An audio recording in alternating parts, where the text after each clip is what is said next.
MIM Bihar को लेकर इस वक्त की सबसे बड़ी खबर सामने आ रही है। जी हां दोस्तों, आपको बता दें कि एमआईएम बिहार ने बड़ा खेला कर दिया है। दोस्तों आपको बता दें कि एमआईएम बिहार ने आरजेडी के साथ बड़ा खेला कर दिया है। आरजेडी के प्रदेश उपाध्यक्ष ने आज एमआईएम की सदस्यता ले ली है। जी हां दोस्तों, आपको बता दें कि आरजेडी के लिए बड़ा झटका है। आज एमआईएम का दामन थाम लिया है, जिसकी जानकारी खुद अख्तरुल ईमान जो एमआईएम के प्रदेश अध्यक्ष हैं और अमौर विधानसभा से एमआईएम के विधायक भी हैं, खुद उन्होंने उनको सदस्यता दिलाई है, उनका स्वागत किया है, उनका अभिवादन किया है, उनका शुक्रिया अदा किया है।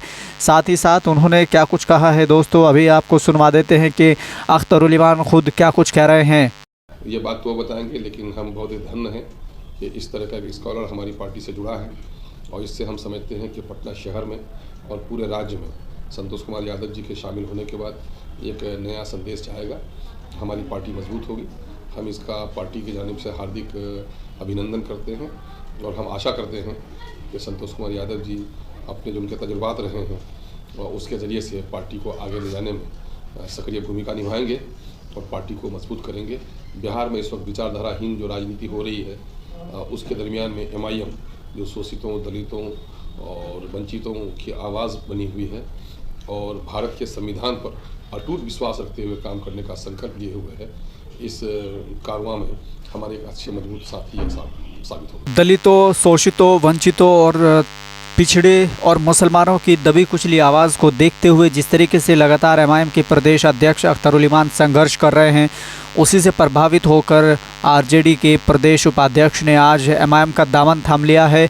वो इनका शुक्रिया अदा कर रहे हैं। अख्तरुल ईमान कह रहे हैं कि इनके आने से पार्टी को मजबूती मिलेगी, इनके आने से हमें और आवाज़ उठाने में मजबूती मिलेगी। लेकिन इसी के साथ साथ ही जिस तरीके से उन्होंने शुक्रिया अदा किया है, जिस तरीके से उन्होंने कहा है कि एमआईएम को बहुत मजबूती मिलने वाली है, इसके बाद अब आपको सुनवा देते हैं कि प्रदेश उपाध्यक्ष जिन्होंने आरजेडी को छोड़कर एमआईएम का दामन थामा है, वो क्या कुछ कह रहे हैं। आखिर क्या वजह रही है कि वो आरजेडी को छोड़कर एमआईएम में शामिल हो गए हैं, क्या कारण है, सुनवा देते हैं कि आखिरकार क्यों उन्होंने ऐसा फैसला लिया है कि आरजेडी को छोड़कर एमआईएम का दामन थामा है।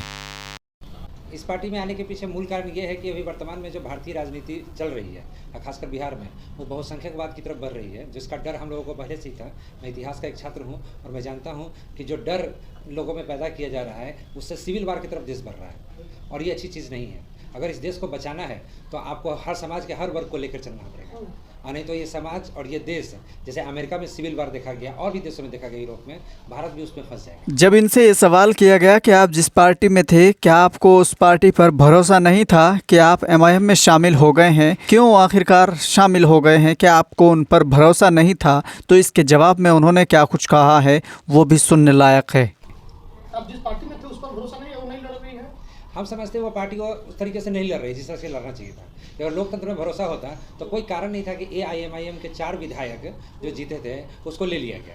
इसलिए कि आप अगर मान ली लोकतंत्र में भरोसा करते हैं कि जिस व्यक्ति ने उनको वोट दिया वो तो एआईएमआईएम को देखकर वोट दिया था और उनके साथ आप गलत कर रहे हैं, इसका मतलब कि आपका खुद ही लोकतंत्र में भरोसा नहीं है।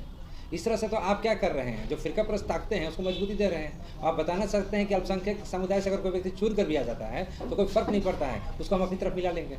बिहार में और भी कई पार्टियां हैं, लेकिन आपने एमआईएम को ही चुना, क्यों?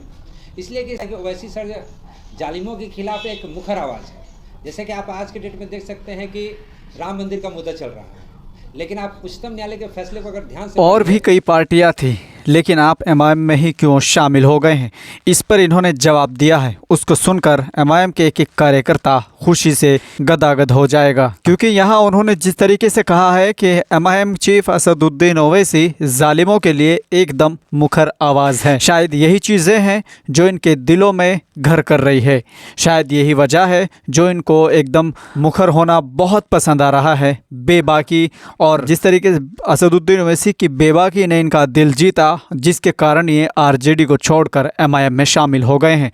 लेकिन एक तरफ हमारे समाज के वो लोग हैं जो अभी भी अपनी आंखें खोलने पर कादिर नहीं हैं, अभी भी अपनी आंख खोलने को तैयार नहीं है। फिलहाल आप इस वीडियो के बारे में क्या सोचते हैं, हमें कमेंट बॉक्स में अपनी राय ज़रूर दें और इस वीडियो को ज़्यादा से ज़्यादा शेयर करें, ताकि हमारे समाज के उन अंधभक्तों तक ये वीडियो पहुंचे जो इस तरह के हालात में भी अपनी आंखें खोलने को तैयार नहीं है।